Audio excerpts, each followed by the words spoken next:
Қанша бие сауып отырсың қазір? 9 бие. 9 бие. Күніне 5 мезгіл сауасың, иә? Күніне 5 мезгіл сауылады. Міне мына үлкен биеде GPS бар. Мына бана орын жүрген жерін көрсетеді. Көк линиямен. Мына токпен ғой, иә? Токпен.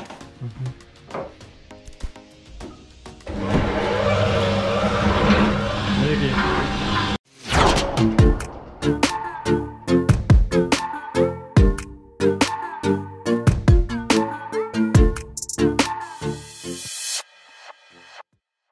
Шаңкөл ауылында жүрмін әлі. Қазір тағы бір кейіпкерге келдім. Аян бауырымыз жылқы өсіріп отыр және саумал қымызбен қамтып отыр. Ауылды жақын маңындағы елді мекендерді, қаланы барлығын ол туралы қазір толық көрсетемін. Аян бауырым, жұмысың қалай? Жұмыс енді жақсы, керемет. Бір қалыпта әйтеуір. Қанша бие сауып отырсың қазір? 9 бие. 9 бие. Күніне 5 мезгіл сауасың, иә? Күніне 5 мезгіл сауылады. Қанша литр сүт шығады? 8 литрдей сүт аламыз. Бір сауымда, общий сауымда 35 қалыптай алып болады. Сұраныс қалай? Сұраныс өте керемет.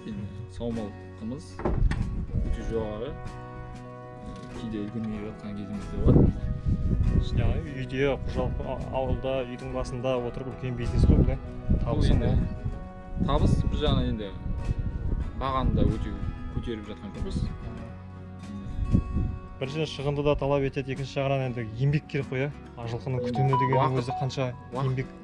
Енді осы жұмыспен айналыспасын, енді басқа ештемеге бет тұра алмайсың. Таңертеңнен кешке дейін осы жұмыс, демалыс деген жоқ. Саумал ішіп жатқан кісі 10 күн ішемін деп, бір күн ішпей қалмайды ғой. 10 күн үзбей ішу керек болады ол кісі. Осы 3 айда 3 күн демалдық деп айтсам. Ол елік деген, елік желен деген құлын. Елік түстес. Бұл құлындар? Құлындардың бәрінің аттары бар. Бар, өзіміз күтіп баптаймыз. Енді көмекші балдар бар, жігіттер бар. Шөбін салады, жемін салады, суын құяды. Кешке дейін. Кеште енелеріне қосып далаға барып жайлаға. Міне мына үлкен биеде мойнында GPS бар. Осы GPS арқылы үйірдің қайда жүргенін Аян көріп отырады ұялы телефон арқылы. Оны қазір ішке барғасын көрсетемін.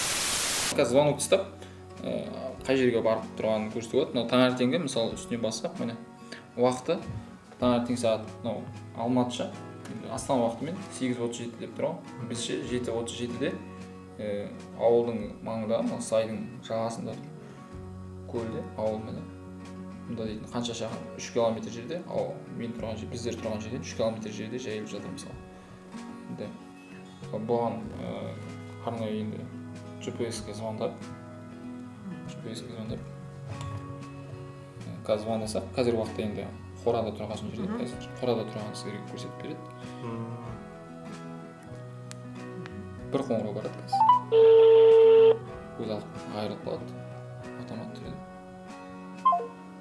Автомат түрде айырылады. Қазір обновление жасаймыз. Программаны обновление жасаймыз.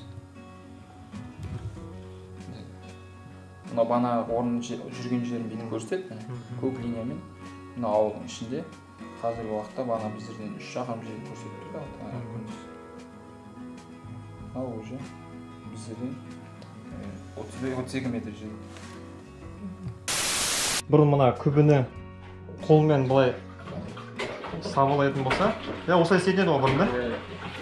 Ал қазір мұндай жұмыстың барлығын темір техника тындырады. Аян мінекей мынандай жабдық сатып алған. Қайдан алып келдің, Аян? Алматы қаласынан тапсырыс бердім. Жұмысты қаншалықты жеңілдетті мына аппарат?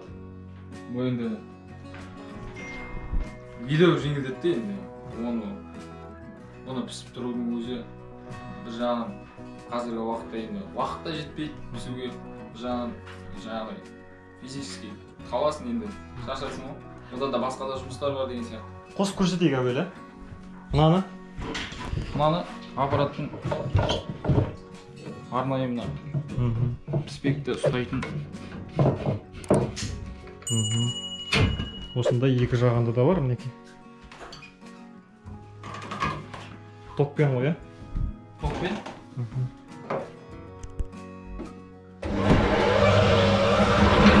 Мінекей.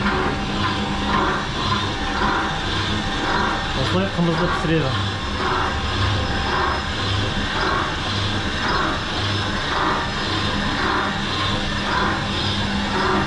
Өте ыңғайлы екен. Айыра беруге болады. Қанша уақытта дайындайтын? Сағат жарым, 1 сағатта. Қолмен істесең? Қолмен істесе де енді оны сондай уақытта дайындау керек па, енді 1 сағатта пісіру керек деген сияқты. Мына қосып кетесің, бұл өзі дайындап қояды. Уақытын қарап аласың. Қайдан алып келдің? Алматы қаласынан. Қаншаға?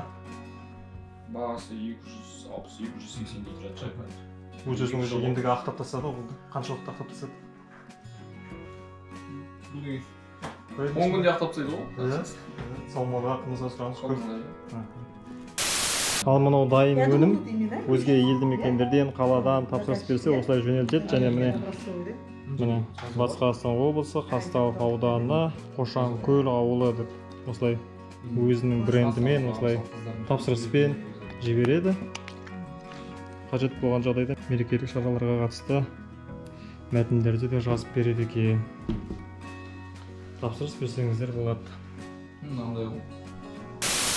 Бие сүтін ішуге Қошанкөл ауылындағы тұрғындардан бөлек алыс жақын елді мекендерден де келушілер көбейген. Олардың уақытша орналасып, асықпай ем қабылдауы үшін Аян шағын мейманхана тұрғызып жатыр. Сондай-ақ жылқыларды қыста да қамап ұстау бағытында кең қоражай салуға кіріскен. Енді ол жыл бойы бие саууды жоспарлауда.